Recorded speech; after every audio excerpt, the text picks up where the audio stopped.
The Business Secretary, Kwasi Kwarteng, has said the government is looking at all options to make sure the UK's third largest steelmaker, Liberty Steel, does not collapse. Concerns have grown for the company, which employs 5,000 people, after its main financial backer went into administration early this month. Here's our business editor, Simon Jack.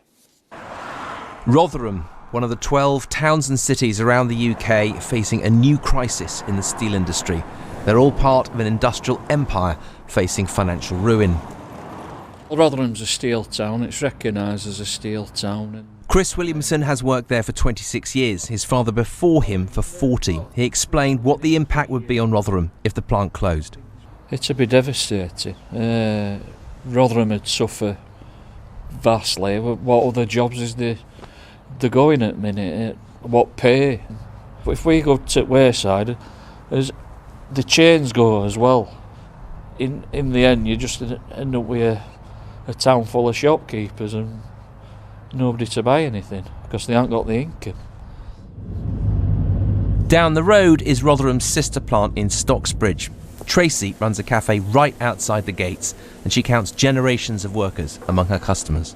Right from the young apprentices, which is actually trained here, all the way through to the retirees that have worked here all their lives. It's actually the beating heart of the valley. This crisis started a long way from Tracy's cafe. Sanjeev Gupta, once hailed the saviour of steel, was using tomorrow's money to pay today's bills by selling invoices due for future payment to a company run by this Australian sugarcane farmer turned banker, Lex Greensill, who would buy those invoices at a discount for ready cash. But Greensill went bust. Claims have since emerged that former Prime Minister and Greensill employee David Cameron personally lobbied the Chancellor on Greensill's behalf. This is a sadly familiar story. Once again, a major UK steelmaker finds itself in big financial trouble.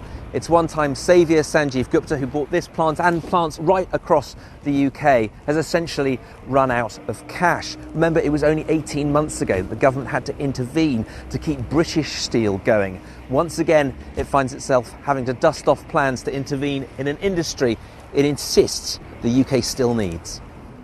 The UK will need plenty of steel for transport and energy projects, so beyond another rescue, what could longer-term government support look like? That could mean supporting the industry through procurement, the same as the French government, through energy prices, the same as the German government do, but finding a way to help the industry to compete on a level playing field with other industries. Liberty may yet succeed in finding a new backer, but cash is tight and it started asking customers to pay up front. The government insists it wants to buy more steel from British producers. Its first job may be keeping one of them in business. Simon Jack, BBC News.